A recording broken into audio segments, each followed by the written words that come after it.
हम हर वर्ष अपने प्राण प्यारे आराध्य देव का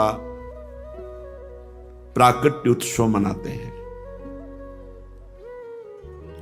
आज करुणानिधान सर्वलोक महेश्वर भगवान परमात्मा परब्रह्म श्री कृष्णचंद्र जी यह करुणा करके समस्त जीवों को परमानंद प्रदान करने के लिए ही प्रकट हुए। और ये प्राकट्य उत्सव सार्थक तभी हो जब हमारे हृदय में प्रकट हो, मेरे मन में, मेरे प्राणों में, एक एक श्वास में, एक एक नस नाड़ी कृष्ण कृष्ण कृष्ण भगवत स्वरूप हो जाए, हमारे हृदय में प्रभु का अवतार हो, हमारे हृदय में भय प्रगट कृपाला दीन दयाला। देवकी वसुदेव जी ने महान तप किया कि संसार का स्वामी भगवान मेरा पुत्र बने। नंद यशोदा जी ये सब महान तप संपन्न, इनको सुख प्रदान करने के लिए भगवान प्रकट हुए। ये दुराचारियों का विनाश तो बहुत साधारण सी बात है। श्री सुखदेव जी कहते हैं कि उस समय की बात है जब लाखों राक्षसों ने, असुरों ने, दैत्यों ने राजाओं का रूप धारण करके पृथ्वी में आतंक मचा रखा था। अहंकार से भरे हुए, बल से भरे हुए पृथ्वी को आक्रांत कर रखा था। आक्रांत पृथ्वी त्राण पाने के लिए रो रही थी।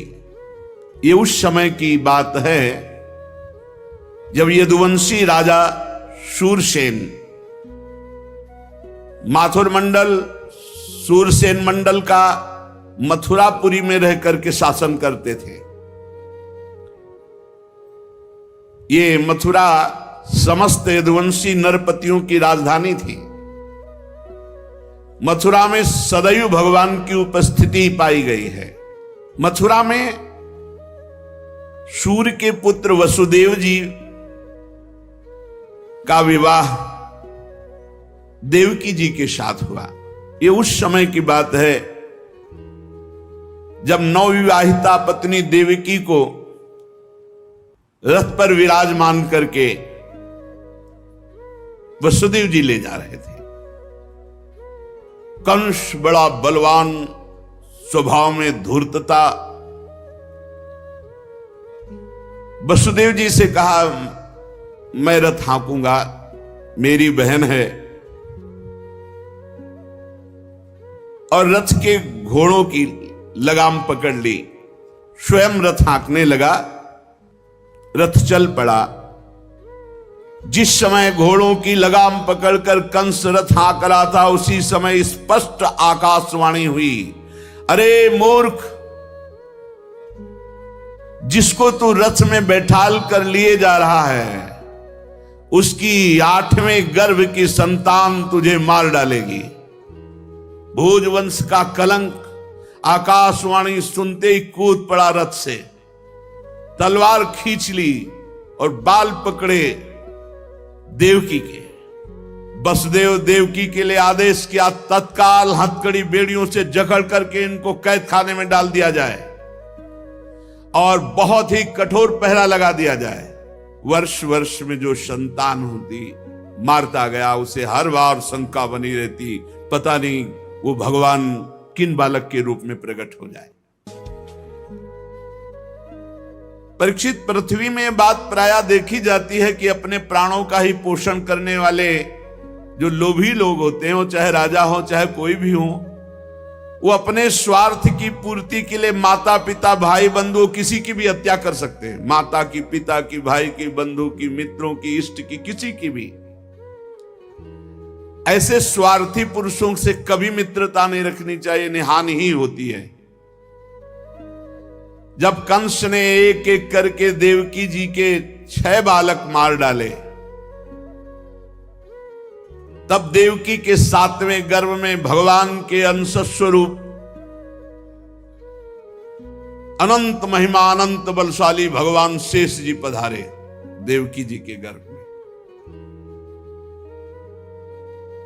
अनंत भगवान जब 7वें गर्भ के रूप में देवकी के उदर में पधारे, बड़ा आनंद। पर देवकी जी को लगा कि कंस इसे भी मार डालेगा, इसलिए वो रुदन करने लगी। विश्वात्मा भगवान ने देखा कि माता को बहुत दुख है और यदुवंशियों को कंस सताए ही जा रहा है, तो अपनी योग माया का स्मरण किया और योग माया को आदेश किया, देवी कल्याणी तुम ब्रज में जाओ, वह प्रदेश ग्वालों और गौओं से सुशोभित है। वहां नंद बाबा के गोकुल में वसुदेव जी की पत्नी रोहिणी गुप्त रूप से निवास कर रही। उनकी और भी पत्नियां कंस के डर से गुप्त स्थानों में रह रही। इस समय मेरा महान अंश, जिसे अनंत शेष जी कहते हैं, देवकी के उदर में गर्भ रूप से विराजमान है। तुम जाओ वहां से उस गर्भ को रोहिणी के उदर में रखो। मैं स्वयं आ रहा हूं, अब विलंब सा आने जा रहा। अब मैं समस्त ज्ञान बल आदि अंशों के साथ देवकी का पुत्र बनूंगा और नंद बाबा की पत्नी यशोदा के गर्भ से तुम प्रकट हो। योग माया को आदेश किया। जब योग माया ने देवकी का गर्भ ले जाकर रोहिणी के उदर में रख दिया, तब समस्त द्वारपाल और सब जगह खबर पहुंच गई, गर्भ नष्ट हो गया देवकी। किसी को आंतरिक पता तो है नहीं। नगरवासी बहुत कि बेचारी के 6 तो मार डाले गए और 7वां गर्भ नष्ट हो गया। हाय कितना कष्ट देवकी को है।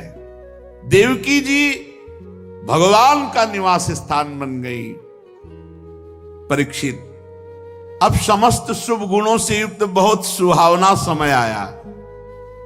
रोहिणी नक्षत्र था। आकाश के सभी नक्षत्र ग्रह और तारे सौम्य हो रहे थे। अब तो काले काले मेघ आकर मंडराने लगे और धीरे धीरे गर्जना करते हैं। भारी वर्षा प्रारंभ। जन्म मृत्यु के चक्र से छुड़ाने वाले जनार्दन भगवान का अवतार समय निशीत रात के 12 बजे। उसी समय सबके हृदय में विराजमान भगवान देवरूपिणी देवकी के सामने प्रकट हुए। श्री भगवान ने कहा, देवी स्वयंभू मनवंतर में जब तुम्हारा पहला जन्म हुआ था, उस समय तुम्हारा नाम था प्रश्नी और ये वसुदेव श्रुतपा नाम के प्रजापति थे। तुम दोनों के हृदय में बड़े ही शुद्ध भाव थे। जब ब्रह्मा जी ने तुम दोनों को संतान उत्पन्न करने की आज्ञा दी, तब तुम लोगों ने इंद्रियों का दमन करके उत्कृष्ट तपस्या की। तुम दोनों ने वर्षा, वायु, घाम, शीत, उष्ण आदि काल के विभिन्न गुणों को सहन किया और प्राणायाम के द्वारा अपने मन के मल को धो डाला। तुम दोनों ने सूखे पत्ते खाकर फिर हवा पीकर केवल तपस्या की। अभीष्ट वर प्राप्त करने की इच्छा से मेरी आराधना की। कितना कठिन तप। मुझ में चित्त लगाकर ऐसा परम दुष्कर घोर तप करते हुए देवताओं के 12,000 वर्ष व्यतीत हो गए। पुण्यमयी देवी, उस समय मैं तुम दोनों पर प्रसन्न हुआ, क्योंकि तुम दोनों तपस्या, श्रद्धा, प्रेममयी भक्ति से अपने हृदय में नित्य निरंतर मेरी भावना की थी। जैसा मैं आज तुम्हारे सामने प्रकट हुआ हूं, ऐसा उस समय भी प्रकट हुआ था और तुमसे कहा वरदान मांगो। तब तुम दोनों ने कहा, आप जैसा पुत्र मुझे चाहिए। हो, मेरे जैसा तो सिर्फ मैं ही हूं। तो मेरे जैसा पुत्र, तो मैंने ये वरदान दिया कि मैं ही स्वयं तुम्हारा पुत्र बनकर आऊं। ये छोटी मोटी तपस्या का फल नहीं है, आप देख लीजिए। अगर आप जीवन भर रामकृष्ण हरि भगवान नाम जपते हुए भगवत प्राप्त हो जाते तो कितना सरल है, कितना सरल है। इसीलिए धन्य है ये कलयुग, जो कम समय में भगवत प्राप्ति, केवल भगवान नाम जप और थोड़ा सा केवल पापाचरण से अपने को बचा लो तो भगवत प्राप्ति हो जाएगी। हे माता जी, मैंने देखा कि संसार में शील, स्वभाव, उदारता, अन्य गुणों में मेरे जैसा कोई नहीं, इसलिए मैं ही तुम्हारा पुत्र हुआ हूं, मैं ही।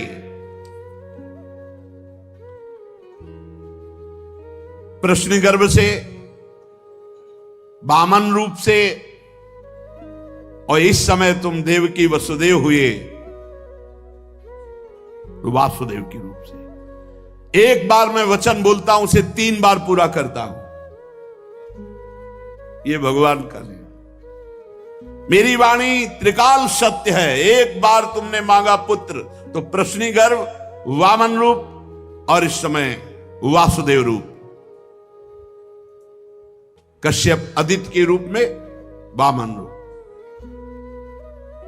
और मैंने ये रूप इसलिए प्रकट किया कि जब मैं अवतार लेकर मनुष्य शरीर में लीला करूंगा तो मुझे पहचान पाना बहुत कठिन है। इसलिए तुम लोग ध्यान रखना मैं कौन हूं। ये खास बात, एक खास बात ध्यान देने योग्य बात है। भगवान कह रहे हैं कि तुम दोनों मेरे प्रति पुत्र भाव और निरंतर ब्रह्म भाव रखना। युवाम माम पुत्र भावेन ब्रह्म भावेन चाचकृत चिंतयंतो कृत स्नेहो या से थे मदगतिम पराम, तब तुम मेरे परम पद को प्राप्त होगी। चिंतनीय कौन है गोपाल जी, कौन है लाल जी? कह रहे तुम मेरे प्रति पुत्र भाव और निरंतर ब्रह्म भाव, इस प्रकार के चिंतन द्वारा तुम मेरे पद को, मेरे प्रिया प्रीतम है कौन? देखो हित सजनी जो नहीं कह रहे, जैसे हित हरिवंश करत अपनो जस प्रगट अखिल ब्रह्मांडन, अखिल ब्रह्मांड के अधिपति हैं। पर ब्रह्म परमात्मा तत्व की उपासना हो रही। हमारा भाव है कि वो हमारे यार हैं, हमारे मित्र हैं, हमारे पति हैं, हमारे पुत्र हैं, हमारे स्वामी हैं, जो भाव रख सके, लेकिन है कौन? इसीलिए शांत भाव है। शांत भाव में पूर्ण तत्व ज्ञान हो जाता है। भगवान इतना कहकर चुप हो गए और अपनी योग माया से देखते देखते एक छोटे शिशु के रूप में नीलमणि, वसुदेव जी ने देखा कि भगवान तो बाल रूप हो गया। अब तो और डर लगा, कहीं कंस को पता चल गया और तलवार लिए हुए आवे, कुछ अमंगल करे। बहुत घबरा गए और भगवान ने कहा कि मुझे गोकुल पहुंचाओ, नंद बाबा के यहां सुधा मैया के पार्श्व में सुला के आओ। मुझे तुम्हें डर लग रहा है, मैं मारूंगा इसे, पर अभी मुझे पहुंचाओ वहां। भगवान की आज्ञा का पालन करने के लिए जो ही चेष्टा की, ध्यान दीजिए, भगवान की आज्ञा का पालन करने के लिए जो ही चेष्टा की तो अपने आप हथकड़ी बेड़ियां कट गई। माया की हथकड़ी बेड़ियां कट जाएंगी जो ही भगवान की आज्ञा का पालन कर। और बड़े बड़े दरवाजे कोई एक दो नहीं थे, कई दरवाजे थे कंस के कारागार के। फटाफट सब ताले टूट गए, दरवाजे खुल गए। अद्भुत चमत्कार। और जितने पहरेदार घोर राक्षसी स्वभाव के, जिंदा खा जाए ऐसे पहरेदार थे, सब मूर्छित घोर निद्रा में। अब हथकड़ी बेड़ी कट गई। लाला को लेकर के चले। उस समय घोर बादल छाए हुए, अंधेरा, कुछ दिखाई नहीं दे रहा। कितना कष्ट में जीवन भक्त। अब सोचो, अभी अभी तो प्रकट हुए हैं और अभी अभी त्याग करने जा रहे हैं, अभी अभी त्याग करने। इधर समस्त द्वारपाल सब सोए हुए हैं। वसुदेव जी भगवान को लेकर, वर्षा हो रही, पीछे पीछे गुप्त रूप से शेष भगवान फण धारण के, मेरे प्रभु को बूंदे ना लगे। जब वो लीला कर रहे, वसुदेव जी को पता नहीं कि पीछे शेष भगवान फण धारण किए। वो तो बस चिंतन में चले जा रहे हैं, कैसे वहां जाएंगे, कोई जान ना जाए कोई। और वहां पहले ही योग माया ने पूरी व्यवस्था करी, पूरा का पूरा परिकर सब बेहोश है नींद में, किसी को सुध नहीं है। केवल यशोदा मैया को प्रारंभ में इतना था, कुछ हुआ और बेहोश हो गए। क्या हुआ ये निर्णय नहीं हुआ। पूर्ववासियों की समस्त इंद्रिय वृत्तियों की चेतना हर ली, सब अचेत हो गए। इतनी मोटी जंजीरें लगी हुई थी, ताले लगे हुए थे, जेल के साथ टूट गए। भगवान श्री कृष्ण को गोद में लिए हुए जैसे जैसे आगे बढ़ते सब दरवाजे अपने आप खुलते चले थे और पहरेदार सब सो रहे। बादल में योग माया और वही पुत्र। भगवान के इस अवतार में दो अवतार हुए। एक हुआ चतुर्भुज नारायण भगवान का अवतार जो वसुदेव देवकी के सामने, और एक हुआ पीछे आपने सुना है नंद बाबा और यशोदा मैया बहुत ऐश्वर्य समृद्धि सब रिद्धियां सिद्धियां अठखेलियां कर रहे। ब्रज तो यहां रिद्धियां सिद्धियां अठखेलियां कर रहे, कौन पूछता है। अवस्था डल गई थी नंद बाबा की, चौथापन था, और ब्रजवासी बाबा की इस दशा को देख के सह नहीं पा रहे थे। बाबा खिन्न रहते थे। उपनंद आदि वृद्ध गोपों ने परामर्श करके पुत्रेष्टि यज्ञ का आयोजन किया। सबने यज्ञ पुरुष गोपराज नंद को पुत्र प्रदान करने की प्रार्थना की भगवान से। पुत्रेष्टि यज्ञ हुआ। जैसे महाराज दशरथ जी की अवस्था डल चुकी थी तो श्रृंगी ऋषि ने पुत्रेष्टि यज्ञ करा, उससे खीर फिर भगवान चारों रूपों में प्रकट हुए, राम लक्ष्मण भरत शत्रुघ्न। पुत्रेष्टि यज्ञ का अनुष्ठान हुआ नंद बाबा के यहां। अब उच्च कोटि के ब्रह्म ऋषि वेद ध्वनि आकाश में मुखरित हो रही थी। गोपराज श्री नंद बाबा अंतापुर में यशोदा मैया के पास बैठे हुए कहा, यशोदा रानी इस बार पूरे ब्रजवासियों का आशीर्वाद हो, सब ब्रह्म ऋषि हैं। कई बार हो चुकी, इसका मतलब पुत्र के लिए कई बार उपाय किए जा चुके थे। इस बार फलस्वरूप में मेरे पुत्र होगा। मन में बड़ी कामना है, मेरा विश्वास है ये जो यज्ञ हो रही चूंकि ब्रजवासियों का आशीर्वाद है और ब्रह्म ऋषि जन बड़े महिमाशाली हैं, पर मेरे मन में एक उदासी छा जाती कि कर्म से ऐसा पुत्र नहीं होगा जैसा मैंने एक स्वप्न देखा है। ये कर्म जनित तो नहीं हो सकता। यज्ञादि कर्मों के सभी फल चंचल हैं और मैंने जो पुत्र देखा है वो अचल है, अविनाशी है। बड़ी आशा, पर लगता है मेरी दुराशा है क्या। वो कर्म फल से तो नहीं प्राप्त हो सकता जैसे मैंने देखा है। मैंने एक स्वप्न देखा जो आज तक तुमसे नहीं बताया, यशोदा रानी से कहा। भगवान नारायण भी उतने सुंदर नहीं जैसा वो बालक सुंदर मुझे स्वप्न में दिखाई दिया। मुझे ऐसा लगता है कि त्रिभुवन में कोई है नहीं सुंदर।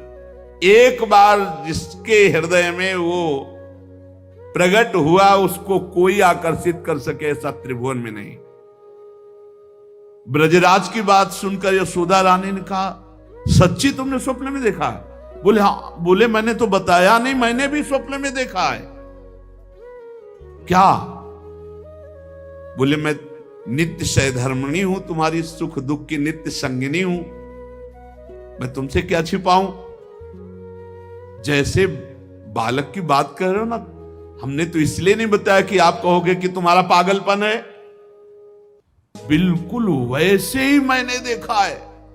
श्यामश्चंचल चारु दीर्घ नयनो बालस्तवांक स्थले दुग्धोद्गारि पयोधरे स्फुटमसौ क्रीडन्मया लोक्यते स्वप्नस्तत्किमुजागरः किमथ वेत्ते तन्न निश्चीयते सत्यं ब्रूहि सधर्मिणी स्फुरति किम सोयम तवाप्यंतरे।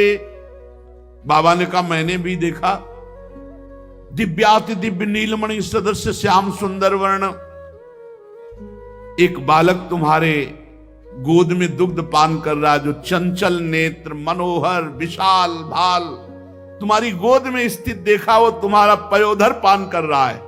कैसे बताऊं, अब तो मेरी ये दशा है कि सोता हूं या जागता हूं मुझे कुछ पता नहीं चलता। हर समय बालक लगता है मेरी गोद में चढ़ रहा है, मेरी दाढ़ी खींच रहा है। कभी मैं देखता हूं तुम्हारी गोद में दुग्ध पान कर रहा है। यशोदा मैया आनंद विवल होके कहने लगी, ब्रजराज ऐसा ही, ऐसा मैंने भी देखा है, ऐसा ही देखा है। वो तुम्हारे टोन पर चढ़े खेल रहा, मैंने देखा है ऐसा। सत्य सत्य सत्य कहती हूं, मैंने देखा मैंने कि उसे स्तन पान करा रही हूं, पर संकोचवश नहीं बताया कहां वो दिव्य बालक और कहां मैं। ब्रजराज नंद ने कहा, मैंने असंभव समझकर ये बात तुमसे छुपाई थी।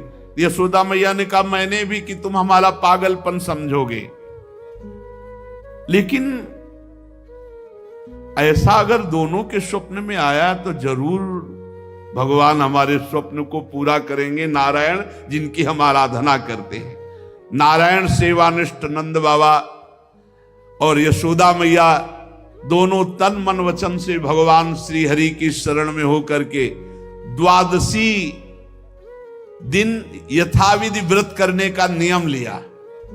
पुत्रेष्टि यज्ञ के बाद द्वादशी व्रत की संख्या वृद्धि के साथ साथ अब वो स्वप्न में देखा हुआ जो दिव्याति दिव्य बालक है वो खुली आंखों झलकने लगा। अब तो भारी व्याकुलता बनी। व्रतानुष्ठान सर्वांग पूर्ण संपन्न हुआ तो एक दिन देखा कि स्वप्न में भगवान श्री हरि आए और मधुर वाणी में बोले, नंद यशोदा तुम मुझ में आसक्त और मेरे परम भक्त हो, तुम इतने खिन्न क्यों हो रहे हो? अतसी कुसुम के सदस्य श्याम सुंदर सुकुमार कुमार जो तुम्हारे स्वप्न में जागृत में अनुभूति का विषय बना हुआ है वो मैं हूं। निकुंज विलासी श्री ठाकुर जी ने कहा, जगत में वात्सल्य प्रेम का प्रचार करने के लिए मेरी प्रेरणा से द्रोण और धरा के रूप में तुम स्वर्ग से आविर्भूत हुए हो। कल्पों तपस्या की है मेरी प्राप्ति के लिए, जो ब्रह्मादि के लिए अलभ्य है। सौभाग्य है कि वो तुम्हें प्राप्त हो रहा है। उसी फल का आस्वादन करने के लिए अब तुम तैयार हो जाओ। चिंता मत करो गोपराज, मैं प्रकट होने वाला हूं। समझिए, वहां देवकी वसुदेव के यहां चतुर्भुज भगवान नारायण और यहां निकुंज विलासी श्री ठाकुर जी।